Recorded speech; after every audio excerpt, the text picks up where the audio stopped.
Jadi bedanya 98 sama 2020 itu penyebab yang shocknya itu. Pandemi ini luar biasa ini, sangat luar biasa. Mungkin jauh lebih parah saya kira juga.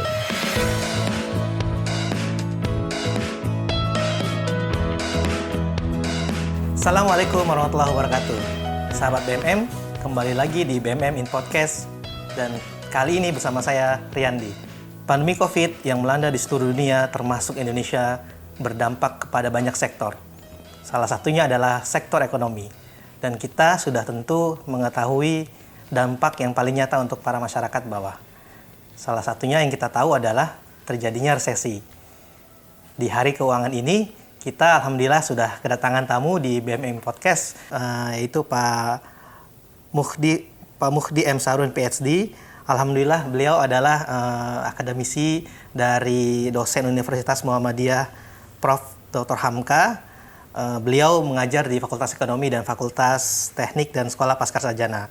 Kita akan sedikit mengobrol, Pak Muhdi, gimana kabarnya, Pak? Baik, alhamdulillah. Alhamdulillah.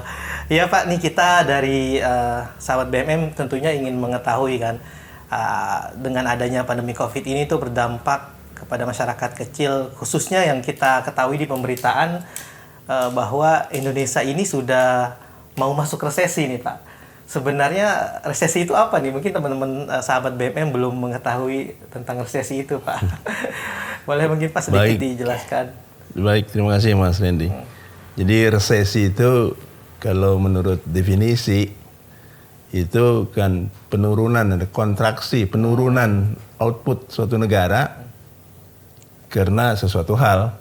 Sebenarnya kalau resesi itu proses normal aja, karena di dalam siklus bisnis perekonomian itu kadang naik, kadang turun, itu hal yang biasa. Tapi memang yang namanya pandemi COVID itu kan lebih dari 200 negara yang terkena gitu. Dan sejumlah negara, kemarin sih saya lihat lebih dari 15 negara sudah menyatakan mereka sudah terkena resesi. Karena menurut definisi, resesi itu adalah pertumbuhan ekonomi negatif, Mas. Selama 2 kuartal. Jadi selama 1 semester. Jadi itu artinya resesi. Jadi output nasional suatu negara itu pertumbuhannya negatif.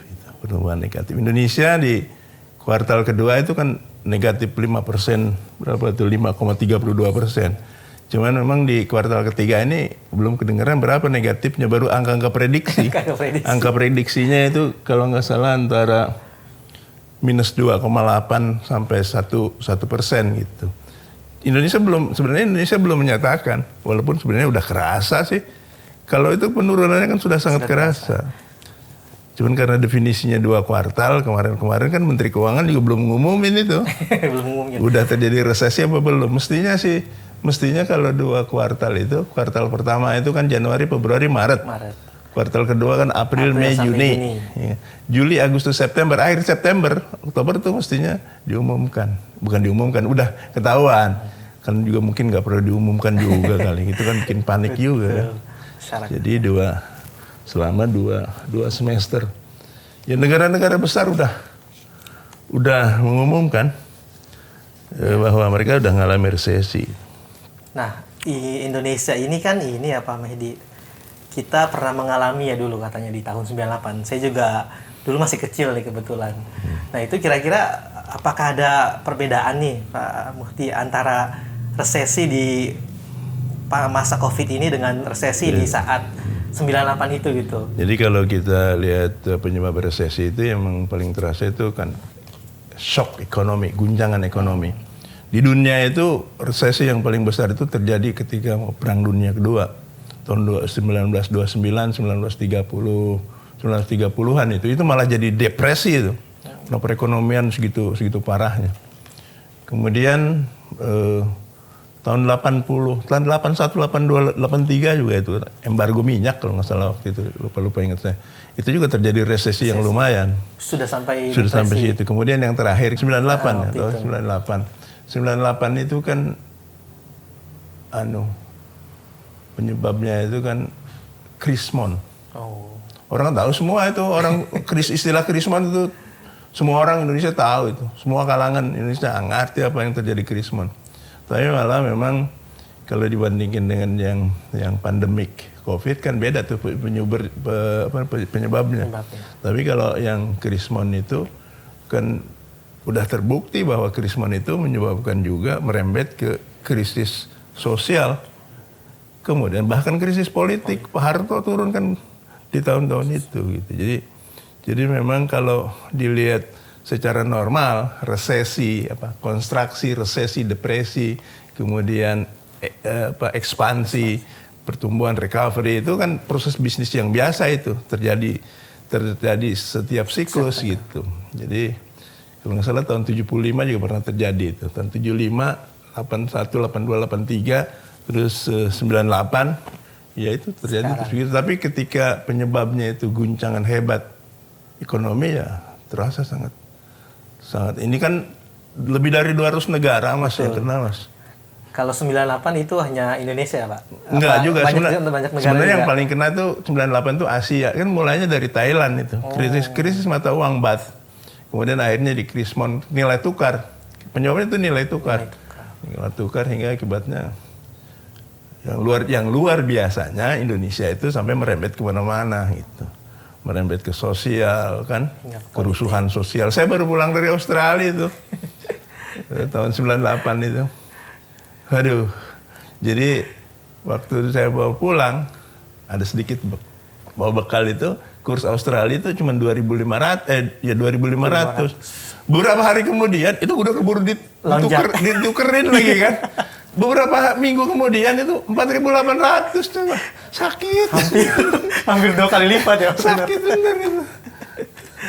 Betul. Jadi bedanya 98 sama ini ya 2020 itu penyebab yang shocknya itu. Pandemi ini luar biasa ini, sangat luar biasa. Mungkin jauh lebih parah saya kira akibatnya. Kan kita bisa lihat tuh kan arah-arah politiknya segala macam itu. Ya, bagaimana soal penanganan COVID dan sebagainya itu kan ujung-ujungnya memang kekuasaan politik. Nah, tadi kan sahabat BMM tentunya ingin tahu mengenai dampak ke mereka itu apa sih Pak dengan adanya resesi ini gitu. Karena pasti kan kebetulan juga masyarakat bawah juga seakan-akan mendengar berita ini ketakutan nih, resesi ini akan buat apa nih. Nah, sebenarnya dampaknya seperti apa sih Pak ke masyarakat di bawah ini sebenarnya dari resesi ini? Kalau itu kan balik lagi ke teori dasarnya, teori pertumbuhan ekonomi. Jadi pasti nanti arahnya dampaknya ke faktor produksi. Jadi kalau output turun, itu kan pasti penggunaan inputnya akan berkurang. Yang paling gampang itu nanti akan pertama-tama ya pengangguran. Ya kan? Pengangguran. Kemudian kalau udah pengangguran kan ya bagaimana itu kan? Pendapatan kan? Iya kan? Kalau nganggur kan nggak punya pendapatan. Iya kan? Kalau masih punya tabungan dia bisa jadi mantab. Nggak mantap? Apa tuh? Makan tabungan. Orang nyebut mantap. Saya bilang bukan mantap. Itu kalau mantap itu lu punya tabungan apa enggak? Kalau mantap. Kalau nggak punya tabungan gimana kan itu? Nah akhirnya setelah mantap, setelah makan tabungan kan jual aset. Iya. Nah itu kelihatannya sih pada kondisi normal gitu. Tapi kan di lapisan yang paling bawah itu, wah luar biasa itu. Menurut saya luar biasa. Kehilangan pekerjaan itu sesuatu yang luar biasa. Dan udah banyak terjadi orang kehilangan pekerjaan. Dengan dirumahkan itu juga banyak kasus. Walaupun kerja dari rumah misalnya cuma gaji terima 75%, 80% kan dikurangi karena ya itu pokoknya kalau resesi itu pasti akibatnya ke sana. Pengangguran orang makin. Jadi setelah tadi jual aset kan akhirnya kismin kan. Iya, nggak punya. Jatuh kismin. jadi ke arahnya ke sana itu. Itu berat sekali bagaimana. Artinya memang tentunya akan berdampak juga ya ke masyarakat. Sangat tuh, pasti sangat. Jangan kan masyarakat kecil, masyarakat gede juga kena. Oh, dari atas sampai bawah. Dari atas sampai bawah, nggak peduli, dia nggak lihat kan. Dia nggak lihat, pokoknya dia cuman harus bagaimana ya, itu udah pasti akan terjadi itu. Nah tadi kan kita juga ini Pak bicara tentang depresi ya, yang dulu saat zaman terjadi perang, bahkan bukan hanya resesi tapi sampai depresi. Nah menurut Pak Mudi ini kira-kira nih di masa pandemi COVID ini apakah resesi ini akan bisa bergeser juga ke depresi, atau sepertinya ya mudah-mudahan kita hanya selesai di resesi gitu Pak, bisa meningkat kembali perekonomiannya. Jadi depresi itu bukan orang psikologi ya. Kalau orang psikologi depresi kan stres. Stres ya. Kalau orang ekonomi depresi itu adalah resesi yang sangat lama dan dalam. Dalam itu artinya minusnya sampai sedemikian rupa gitu. Resesi yang terjadi di Indonesia itu masih tak sedalam di negara-negara lain. Misalnya kalau di Indonesia kan kita kemarin kuartal pertama masih positif ya, masih plus. Kuartal kedua minus 5,3. Kuartal ketiga ini saya juga belum dengar berapa itu, masih prediksikan. Padahal harusnya udah ada tuh angkanya tuh. Belum diumumkan. Mestinya udah ada, belum diumumkan sama Kementerian pemerintah. Keuangan tuh. Perkiraan tetap minus 2,8 sampai 1%. Nah, sejauh ini ya negara yang mengalami perlambatan ekonomi yang paling dalam tuh India. Jadi ekonomi India itu kuartal 2 2020 anjlok sampai minus 23%. Dan di kuartal ketiganya ya agak membaik sedikit, minus 6,6%. Malaysia itu kuartal 2 itu minus 17,1%. Kuartal ketiganya minus 4,5%. Filipina minus 16,5%. Kuartal 2, kuartal 3-nya minus 6,3%. Singapura itu udah duluan dia memang mengumumkan minus 13,2% dan minus 6%. Juga Thailand. Jadi kalau Indonesia memang belum sedalam, tapi kita tetap harus hati-hati. Makanya kan program-program pemulihan ekonomi nasional itu diharapkan paling tidak di semester keempat jangan jauh-jauh lah jatuh. Prediksinya minus 1,7 sampai 0,6. Jadi mudah-mudahan tahun 2021 udah mulai naik gitu. Jadi kalau itu kan jadi berat itu.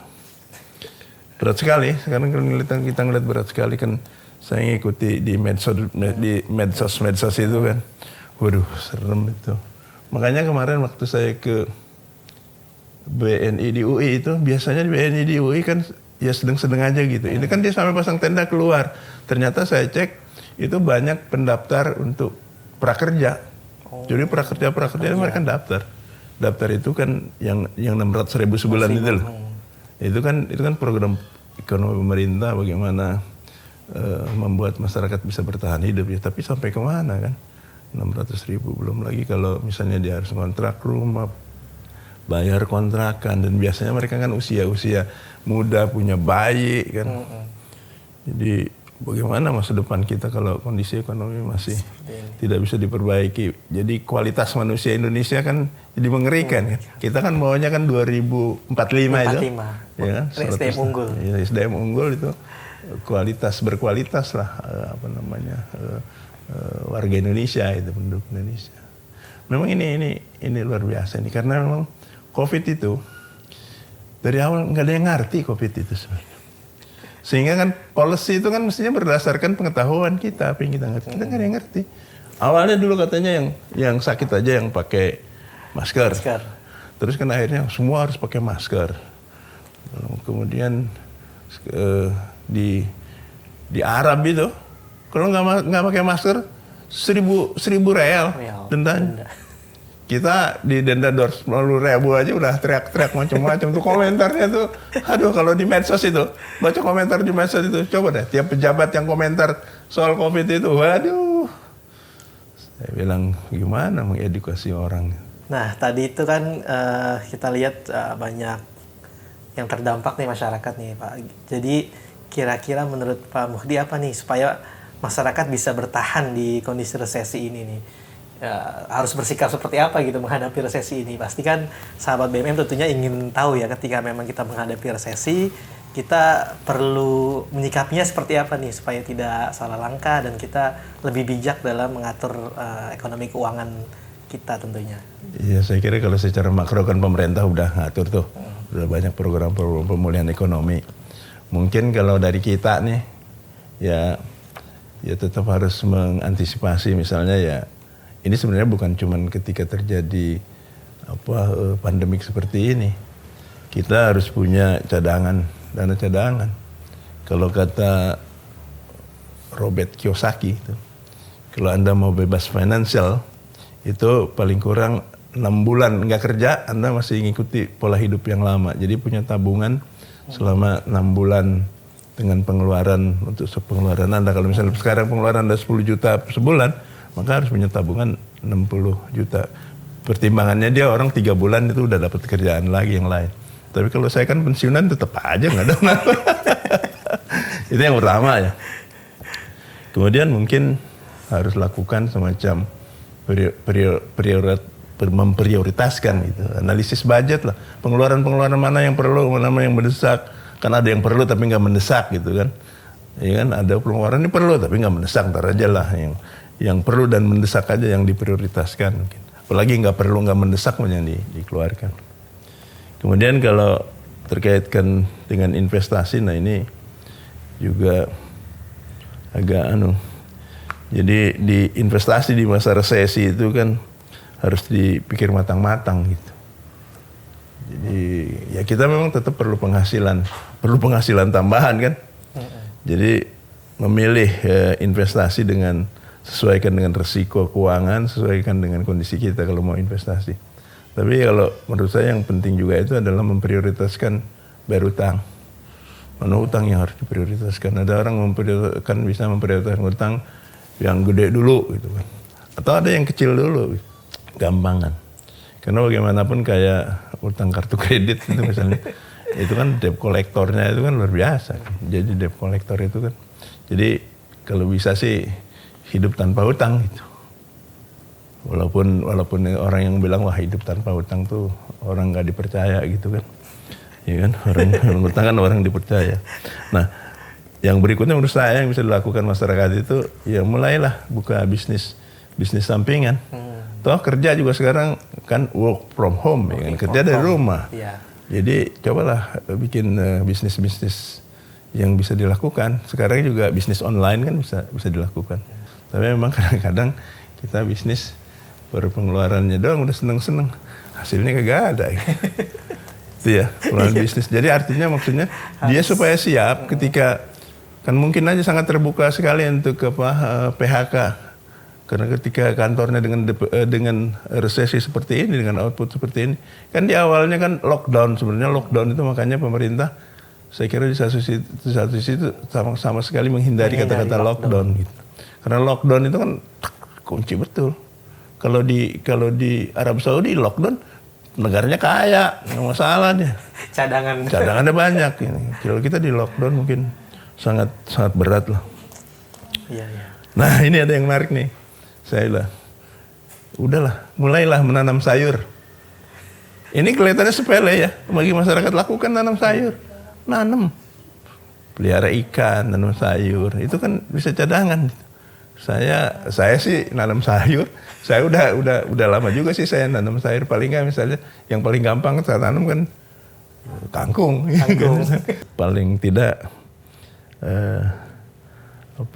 kita ada cadangan yang gitu-gitulah, gratis gitu. Kemudian yang mungkin ini jangan dilepas juga ini, bersosialisasi dengan lingkungan karena seringkali terjadi orang nggak tahu gitu. Jadi ada informasi kan dari Pak RT, dari Pak ini kan. Jadi kita ngelihat kan itu kan BLT ya. BLT pemerintah itu kan kadang-kadang kita nggak tahu. Kalau kita diem aja menyendiri, apalagi nggak terdaftar di RT kan. Itu kan ya mungkin nggak seberapa sih, tapi kan lumayan. Walaupun cuma 200.000 apa berapa gitu kan. Jadi kan kalau di Depok misalnya itu kan ada yang dari Pemda Kota Depok. Ya kan, ada yang dari Pemda Jawa Barat, ada yang dari nasional, gitu. Kalau kita nggak tersentuh, nggak terinformasi soal itu, terutama untuk masyarakat yang paling kurang beruntung lah. Nah, alhamdulillah nih, kebetulan kami juga Baitul Mal Muamalat yang memang bergerak di bidang sosial. Juga dalam masa pandemi COVID ini Pak Muhdi membantu lah masyarakat dengan adanya bantuan paket sembako, dan itu tentunya hasil dari donasi zakat para donaturnya Baitul Mal Muamalat. Nah, mungkin ingin menanyai pendapat Pak Muhdi nih, kira-kira apakah memang zakat ini juga bisa menjadi solusi di masyarakat nih di tengah masa pandemi ini nih. Gimana menurut Pak Mufti tentang zakat? Zakat itu konsepnya, zakat itu kan distribusi pendapatan. Jadi orang yang kaya harus membayar zakatnya, sehingga orang yang berhak, ya, orang yang kurang beruntung harus menerima zakat. Dan bicara soal konsep zakat, memang menurut saya sih kita agak beruntung karena paling tidak Indonesia kan sudah punya undang-undang Badan Amil Zakat ya, Basnas. Jadi mungkin tidak hanya sekedar konsumsi mestinya. Bagaimana zakat itu bisa jadi produktif. Idealnya sih sebagai orang Muslim kita harus percaya bahwa zakat itu satu cara untuk distribusi pendapatan, pemerataan pendapatan, menyelesaikan soal kemiskinan. Makanya kalau dilihat dari fakta sejarahnya di zaman Rasulullah itu, sahabat baik Bani Umayyah maupun Bani Abbasiyah itu, ekonomi umat itu tumbuh karena zakat digali secara optimal. Pada waktu itu di zaman Umar bin Abdul Aziz, itu yang tadi saya ceritakan, dalam tempo 30 bulan tidak ditemukan lagi masyarakat miskin karena semua sudah berzakat semua. Nah, bagi kita mestinya kita yakin, Muslim ya, Islam ya, kita yakin bahwa zakat itu mampu memberikan sumbangsih untuk mendorong pemerataan. Ya, karena memang persoalan pemerataan ya, equity ini kan persoalan pembangunan dari lama itu. Jadi dari tahun 54 persoalan pembangunan dikritisi itu salah satu diantaranya kan dulu kan cuma mikir pertumbuhan aja. Ternyata tidak ada yang menetes kan. Ada itu teorinya trickling down effect gitu. Menetes ke bawah. Ya menetes sedikit kan pasti tes gitu kan. Nah kemudian kalau itu bisa diyakini bahwa zakat bisa membantu itu, menurut saya sih ya kita harus yakin. Ya. Makanya kemudian undang-undang tentang zakat itu kan itu kemudian menjadi potensi yang besar, kita harus manfaatkan. Karena kita nggak mungkin mikirnya khilafah, menurut seperti kembali ke zaman Rasulullah, nggak mungkin. Kita ini negara Indonesia yang NKRI yang berdasarkan Pancasila gitu. Sehingga dasar undang-undang itu jadi bekal, jadi modal buat kita untuk melakukan satu upaya-upaya untuk pembangunan itu. Bukan cuman kan dulu pertumbuhan pemerataan,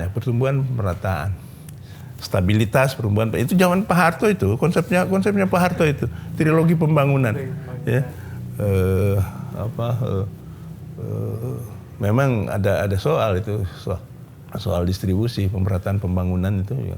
Saya kira zakat bisa jadi instrumen yang ampuh untuk diterapkan. Alhamdulillah kita sudah ngobrol panjang nih Pak mengenai resesi dan depresi, khususnya buat sahabat BMM tentunya sangat bermanfaat sharing dari Pak Muhdi atas informasi mengenai resesi dan bagaimana cara kita menghadapi ini, dan ini semoga menjadi penguat kita di masyarakat, khusus sahabat BMM bisa tetap survive di masa pandemi yang mana kita akan menghadapi masa resesi. Dan tentunya tadi sudah disampaikan tentang peranan zakat yang kuat untuk bisa membantu menyelesaikan permasalahan ekonomi ini juga. Tentunya kami mengajak sahabat BMM untuk bisa turut serta jika ingin mengamanahkan zakatnya melalui Baitul Muamalat. Kita bisa punya layanan untuk juga bisa mendistribusikan sesuai dengan dari Pak Mufti tadi disampaikan. Sekian BMM in Podcast kita pada Hari Keuangan ini, semoga bermanfaat buat sahabat BMM sekalian. Jangan lupa sahabat BMM bisa langsung scan QR di bawah ini untuk bisa berzakat ataupun berdonasi untuk membantu saudara-saudara kita yang terdampak pandemi COVID, khususnya mereka yang kesulitan ekonomi di masa-masa sulit ini. Jangan lupa like, subscribe, dan komen kira-kira apa konten BMM Podcast untuk next berikutnya. Ya, terima kasih Pak Mudi atas sharing ilmunya, sangat bermanfaat tentunya buat sahabat BMM. Sampai jumpa di BMM Podcast selanjutnya. Wassalamualaikum warahmatullahi wabarakatuh.